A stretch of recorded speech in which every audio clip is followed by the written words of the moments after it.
오늘은 그리스도의 죽음과 사랑이란 제목으로 하나님 말씀 함께 나누고 기도하도록 하겠습니다. 저희가 지난주에 믿음으로 구원받은 성도의 소망이 무엇인지에 대한 말씀을 함께 나눴습니다. 믿음으로 구원을 받은 하나님의 백성들은 첫째로 하나님과 화평할 수 있고, 그 다음에 하나님의 은혜 가운데로 들어갈 수 있고, 장차 있을 영광을 소망할 수가 있습니다. 물론 믿음으로 구원받은 하나님의 백성들의 삶에도 환난이 있습니다. 그런데 이 환난은 우리에게 인내를 주고, 또 우리의 인내는 연단된 인격을 만들고, 연단된 인격은 소망을 가져오게 됩니다. 믿음으로 구원받은 하나님 백성들은 무엇보다 우리를 향한 하나님의 사랑을 확신할 수가 있습니다. 이 하나님의 사랑에 대한 확신은 우리가 어떤 상황 속에서도 당당하고 용기 있게 살아갈 수 있는 힘을 줍니다. 근데 이 소망의 근거가 무엇이냐? 바로 예수 그리스도의 십자가 죽음입니다. 오늘은 예수 그리스도의 십자가 죽음과 그 안에 담긴 하나님의 사랑에 대해서 한번 생각해 보도록 하겠습니다. 오늘 본문 세 부분으로 나눠서 살펴볼 텐데, 첫 번째 인간의 연약함, 두 번째 하나님의 사랑, 세 번째 즐거워하는 삶입니다. 첫 번째 인간의 연약함입니다. 예수 그리스도의 죽으심은 우리 인간의 연약함과 아주 밀접한 관련이 있습니다. 6절을 보시면 우리가 아직 연약할 때에 기약대로 그리스도께서 경건하지 않은 자를 위하여 죽으셨도다, 이렇게 말씀합니다. 여기서 기약대로라는 말의 이 헬라어 원래 의미는 이 앞에 나오는 연약할 때를 강조하는 말입니다. 그러니까 무슨 말인가 하면 예수 그리스도가 죽으신 것이 바로 우리가 연약하기 때문이다, 이걸 강조하는 겁니다. 인간이 좋은 상태였다면 사실 예수님은 죽으실 필요가 없었습니다. 여기서 이제 연약함은 성경에서, 영어 성경 보면 powerless 또는 helpless, 그러니까 굉장히 무능하고 무력한 것으로 이제 번역이 됩니다. 이게 무슨 말인가 하면 우리가 좋은 것이 무엇인 줄 압니다. 그런데 그것을 할 수 있는 능력이 없다는 겁니다. 우리가 선을 향함에 있어서 무능하고 무력하다는 것이 이제 연약합니다. 인간이 기본적으로 연약합니다. 개인마다 어떤 가지고 있는 약점과 부족한 부분, 또 그리고 과거의 상처들이 있습니다. 예를 들어보면 어떤 사람은 성질을 잘 부립니다. 성격이 급해서 성질을 버럭 냅니다. 별거 아닌 걸로 보이는 일에 버럭버럭 화를 내는 그런 사람들이 있습니다. 사실 개인적으로 저희 집안에도 이런 좀 연약함이 흐릅니다. 저 안에도 있습니다. 화내면 안 된다는 거 압니다. 그런데 화가 나는 겁니다. 이게 연약함입니다. 어떤 사람은 불평불만을 그렇게 많이 합니다. 마음은 나쁘지 않습니다. 그런데 입만 열면 불평불만을 하고 다른 사람 흉을 봅니다. 이 연약함입니다. 어떤 사람은 게으름을 약점으로 가지고 있습니다. 이런 사람은 모든 게 귀찮습니다. 해야 된다는 거 아는데 자꾸 뒤로 미룹니다. 연약함입니다. 또 어떤 사람은 지나친 우월감을 느끼면서 다른 사람을 막 무시하는 말을 쉽게 하곤 합니다. 또 정반대로 어떤 사람은 지나친 열등감 때문에 늘 피해의식을 느낍니다. 제가 종종 말씀드리는 것처럼 이 열등감과 우월감은 그 낮은 자존감에서 오는 쌍둥이입니다. 우월하다는 건 뭐냐면 자기 열등감을 감추기 싶어서 이렇게 하는 게 우월감입니다. 또 어떤 사람의 경우에는 과거에 받았던 상처가 큰 약점이 됩니다. 무슨 일만 생기면 과거의 상처가 떠올라서 선한 일을 하는 걸 주저하게 만듭니다. 이런 것 말고도 사람마다 저마다 아주 독특한 약점과 어떤 상처들을 다 가지고 있습니다. 이게 없는 사람이 아무도 없습니다. 그래서 이것들 때문에 우리가 하나님의 뜻, 선한 것이 무엇인 줄 아는데도 그걸 못하는 겁니다. 그런데 우리가 예수님을 믿을 때에 놀랍게도 우리가 이런 연약함들로부터 자유케 될 수가 있습니다. 물론 우리가 이런 연약함들, 부족함들에서 벗어나는 데는 시간이 걸립니다. 때로는 아주 오랜 시간이 걸릴 수 있습니다. 이렇게 연약함, 어떤 영적인 연약함, 무력함에서 벗어나는 과정을 저희가 신학적, 교리적으로는 성화, 영어로 sanctification이라고 부릅니다. 성령님께서는 우리를 계속해서 더 아름답고 영광스러운 모습으로 이렇게 변해가게 만드십니다. 그래서 신앙생활을 꽤 오래 했음에도 불구하고 내 약점이 더 좋아지지 못하고 더 오히려 나빠졌다. 이건 그분의 신앙에 심각한 문제가 있는 겁니다. 이런 분들은 하나님 앞에서 진실되게 자신을 들여다보고 회개하고 성령님을 의지하며 얼른 이 성화의 길로 들어서야 됩니다. 그래서 오늘 본문 보시면 이 연약한 인간의 상태를 세 가지로 설명을 합니다. 첫째로 인간의 연약함은 불경건을 의미합니다. 불경건하다는 것은 경건하지 않은 겁니다. 경건은 무엇입니까? 경건은 신학적으로 하나님의 권위를 인정하는 것이 경건입니다. 그러므로 불경건은 하나님의 권위에 대항하는 것을 말합니다. 그래서 이 연약한 인간, 불경건한 인간은 하나님의 권위를 존중하지 않습니다. 이게 무슨 말일까요? 하나님 말씀에 순종하지 않는 겁니다. 저희가 매주에 몇 번씩마다 하나님의 말씀을 듣습니다. 그런데 그 말씀에 순종하지 않고 계속해서 내 뜻을 고집하며 사는 것, 이것이 불경건의 모습인 겁니다. 둘째로 인간의 연약함은 죄를 의미합니다. 8절 보시면 우리가 아직 죄인 되었을 때에 그리스도께서 우리를 위하여 죽으심으로, 우리 그리스도인들에게는 죄인이란 말이 굉장히 자연스럽습니다. 그런데 믿음이 없는 사람들은 이 죄인이란 말에 굉장히 반감을 갖는 경우가 많습니다. 내가 왜 죄인이야? 내가 뭐 잘못한 것도 없는데 왜 날 자꾸 죄인이라고 그러는 거야? 이런 말을 하는 겁니다. 그런데 성경에서 말하는 죄는 일반적으로 말하는 범죄, 그 crime과 다릅니다. 성경이 말하는 죄는 하나님이 세우신 법과 관련이 있습니다. 그러니까 인간이 만든 법이 아니라 그 더 위에 있는 하나님이 세우신 법과 관련이 있는 것이 바로 죄입니다. 우리가 인간이 만든 세상법이나 세상의 도덕, 윤리를 잘 지키며 사는 것 좋은 겁니다. 그리고 하나님을 믿지 않아도 그렇게 사는 분들이 있습니다. 그런데 우리가 세상 도덕을 잘 지키며 산다고 해서 그것이 우리에게 참된 만족과 행복을 보장해주지 못합니다. 실제로 세상법, 도덕적으로 흠없이 잘 사는 분들 중에서도 그 인생의 불행을 느끼는 분들이 굉장히 많습니다. 아주 도덕적이고 착한데 그 마음에 막 우울증도 있고 괴로운 겁니다. 하나님의 법은 인간의 참된 행복, 참된 만족을 위해서 세워졌습니다. 성경은 인간의 근본적인 불행은 사람들이 하나님이 세우신 이 법을 지키지 않았기 때문이다 라고 가르칩니다.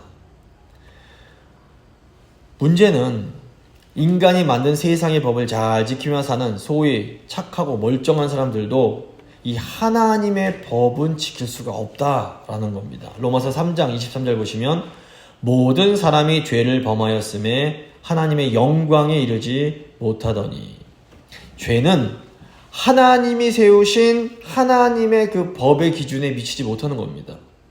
근데 하나님의 법은 하나님의 영광에 이르는 수준이 되어야 됩니다. 너무 기준이 높습니다.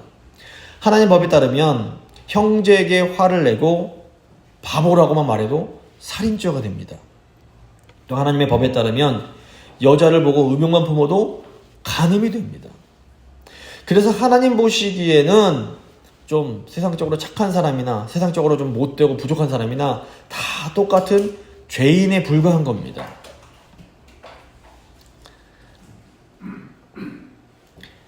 비유를 좀 들자면 태평양 한가운데에 이제 그 배가 난파가 돼서 빠지면 올림픽 금메달 선수나 수영을 못하는 사람이나 빠져 죽기는 매한가지라는 겁니다.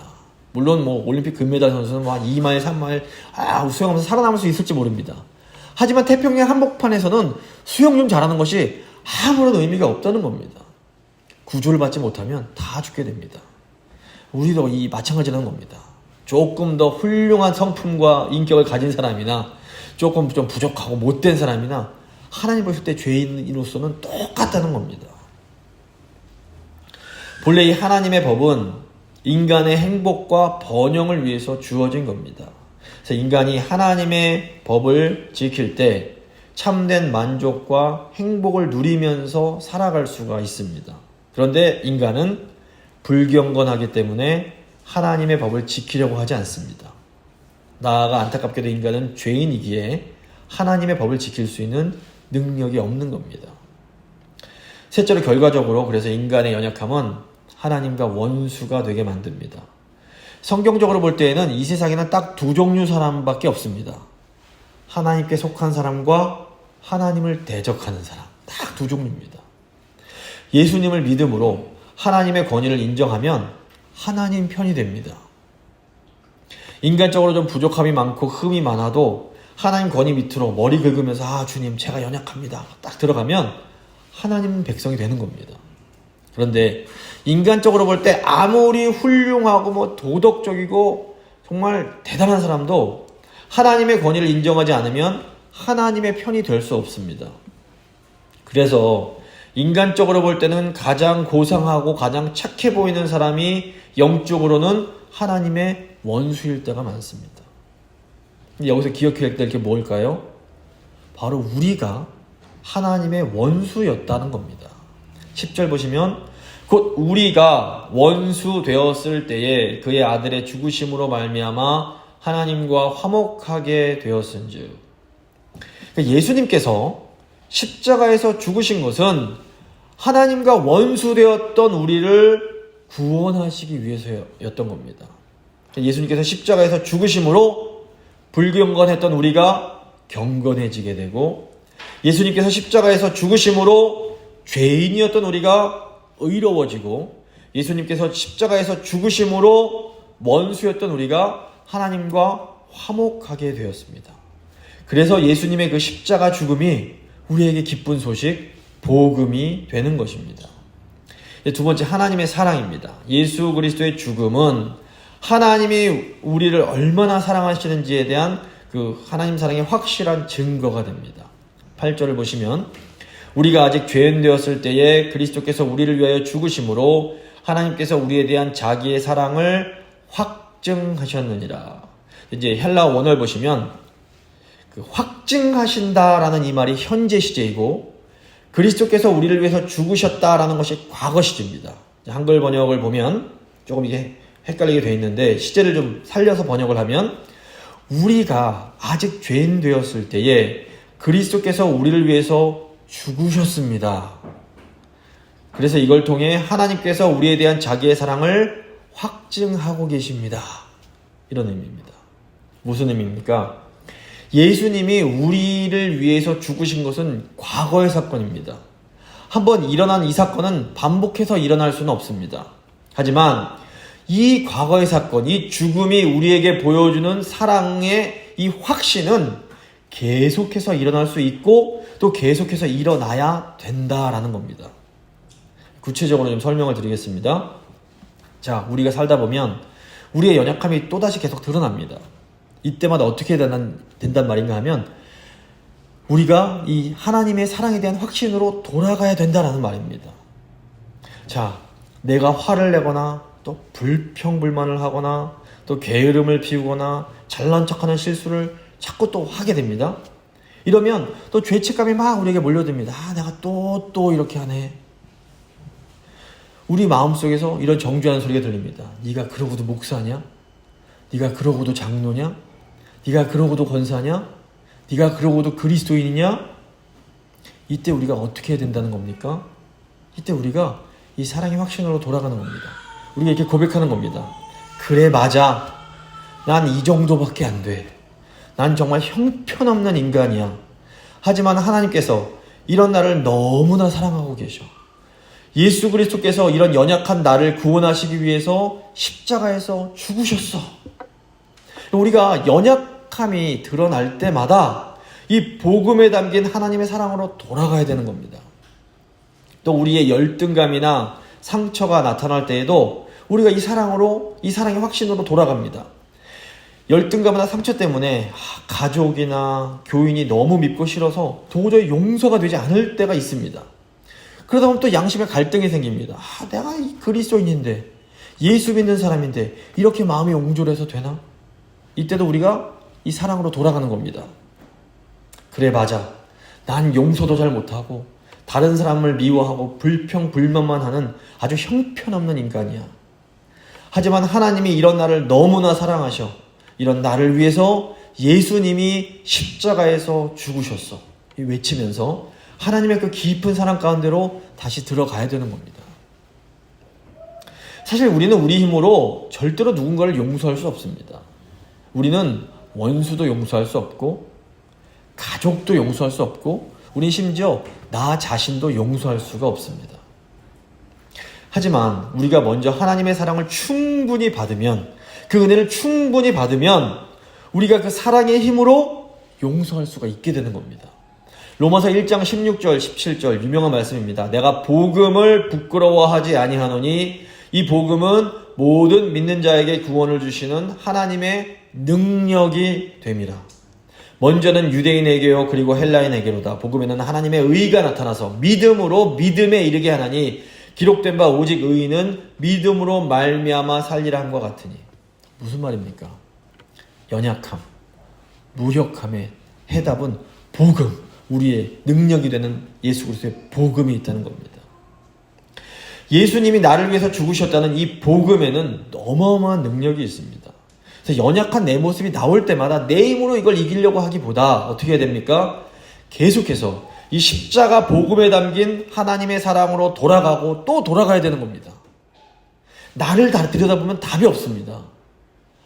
예수님께서 나를 위해 주신 일, 나를 위해서 흘리신 그 보혈의 피로 계속 돌아가고 또 돌아가는 겁니다. 그러면서 하나님이 이런 나도 여전히 너무나 사랑하고 계시는구나.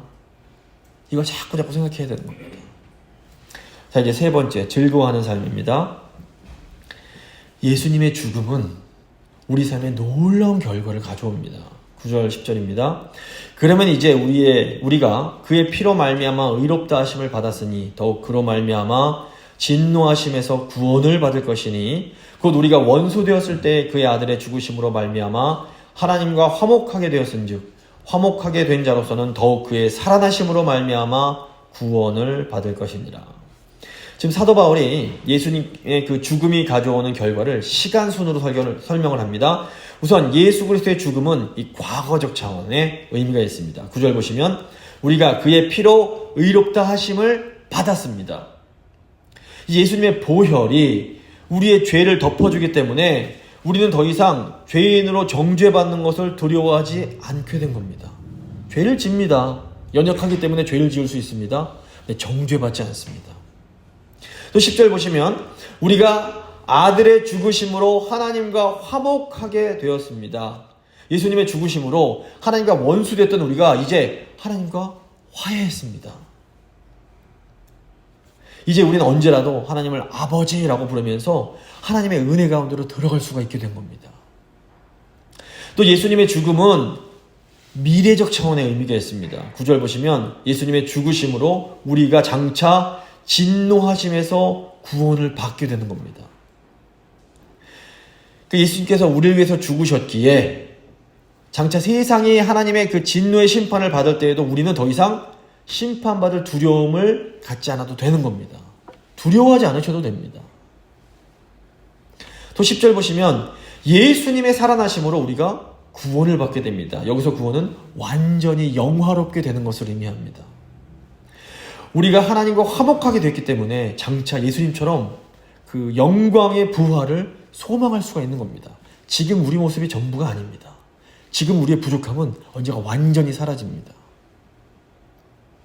하지만 예수님의 죽음이 가져온 가장 중요한 의미는 현재적 의미입니다. 11절 보시면 그뿐 아니라 이제 우리로 화목하게 하신 우리 주 예수 그리스도로 말미암아 하나님 안에서 또한 즐거워하느니라. 우리는 십자가를 통해서 우리를 하나님과 화목하게 하신 예수 그리스도로 말미암아 이제 하나님 안에서 즐거워하면서 살 수가 있는 겁니다. 화목한 가정에는 즐거움이 있습니다. 화목한 교회에도 즐거움이 있습니다. 하나님과 화목한 사람들의 삶에는 즐거움이 있는 겁니다. 그리스도인은 하나님으로 인해 하나님 안에서 즐거워하는 사람들입니다. 시편 말씀 보시면 여호와를 기뻐하며 즐거워하라 이런 외침이 너무 많이 나옵니다. 제가 세 개만 말씀드립니다. 시편 32편 11절 보시면 너희 의인들아 믿음으로 의롭게 된 자들아 여호와를 기뻐하며 즐거워할지어다. 마음이 정직한 너희들아 다 즐거이 외칠지어다. 시편 35편 9절입니다. 내 영혼이 여호와를 즐거워하며 그 구원을 기뻐하리로다. 시편 33편 1절입니다. 너희 의인들아 여호와를 즐거워하라. 찬송은 정직한 자의 마땅히 할 바로다. 그러니까 우리가 하나님의 사랑을 받고 나면 그 구원의 그 즐거움을 이제 느끼고 나면 이 마음 가운데 즐거움이 차고 넘치게 됩니다. 자, 그렇다면 우리가 하나님의 사랑을 정말로 받고 있다는 것을 어떻게 알 수 있습니까? 우리가 하나님의 사랑을 받고 있다는 두 가지 아주 분명한 근거가 있습니다. 우선 객관적인 근거가 있는데 그것은 하나님의 아들이신 예수님이 나를 사랑하셔서 십자가에서 죽으셨다는 그런 분명한 사실입니다. 이건 객관적인 사실입니다. 변할 수 없습니다. 또 하나 주관적인 근거도 있는데 그것은 저희가 지난주에 살펴본 것처럼 성령께서 이 놀라운 하나님의 사랑을 우리 마음 가운데 계속해서 부어주고 계시다라는 겁니다. 우리가 이 땅에서 즐거워하며 살아가려면 이 두 가지를 계속해서 생각해야 됩니다. 아, 예수님이 나를 위해서 죽으셨구나 라는 이 객관적인 역사적 사실을, 이 복음을 계속해서 생각을 하고 기억해야 되고, 또 한 가지 성령께서 부어주시는 이 하나님의 사랑을 계속해서 경험을 해야 되는 겁니다. 자, 그래서 내가 그리스도인인데 내 안에 별로 즐겁지가 않습니다. 사는 낙도 없고 재미도 없고 즐거움이 하나도 없다. 이런 생각이 드시는 분들은 어떻게 해야 됩니까? 예수님이 바로 나를 위해서 죽으셨음. 이 복음의 진리로 계속 돌아가셔야 됩니다. 근데 예수님이 나를 위해서 죽으신 것을 잘 알지만 그럼에도 마음에 감동이 없다. 이거 왜 그럴까요? 성령으로 충만하지 못하기 때문에 그렇습니다. 그리스도인들도, 신실한 그리스도인들도 때로는 성령 충만하지 못할 수 있습니다. 그러다 보면 마음의 기쁨이 사라지고 즐거움이 사라집니다. 그럼 깨달으셔야 됩니다. 내 안에 지금 성령 충만이 사라졌구나. 이때 어떻게 해야 될까요? 간절함으로 회개하며 성령 충만을 구해야 됩니다. 그래서 예수님의 그 십자가 사랑이 내 마음을 촉촉하게 적시고 내 마음을 너그럽게 만들어주고 더 사랑하며 용서할 수 있게 만들어야 됩니다. 기독교의 힘이 어디 있습니까? 돈이 많음에, 권력이 있음에, 지식이 많음에 있는 것이 아닙니다. 기독교의 힘은 예수 그리스도 안에서 이 성령을 통해 하나님의 사랑을 풍성하게 경험하는 것에 있습니다. 교회 역사 2000년을 보면 기독교가 가장 강하고 빛이 날 때는 이 복음의 능력으로 말미암아 하나님의 사랑으로 충만할 때 기독교가 가장 강력했습니다. 이 사랑이 넘칠 때 우리는 용서할 수 없는 사람을 용서할 수 있게 되고 도저히 사랑할 수 없는 사람까지도 사랑할 수 있게 되는 겁니다. 그리고 너무너무 힘든 상황 속에서도 즐거워하며 기뻐하며 살 수가 있는 겁니다. 말씀을 마무리 지어보도록 하겠습니다. 예수님께서 십자가에서 죽으신 것은 우리의 연약함 때문입니다. 우리는 불경건하고 죄인이었으며 하나님의 원수였습니다. 이런 우리를 구원하시기 위하여 예수님이 십자가에서 죽으셨습니다. 예수님의 십자가 죽음은 우리를 향한 하나님의 그 큰 사랑을 확증해 줍니다.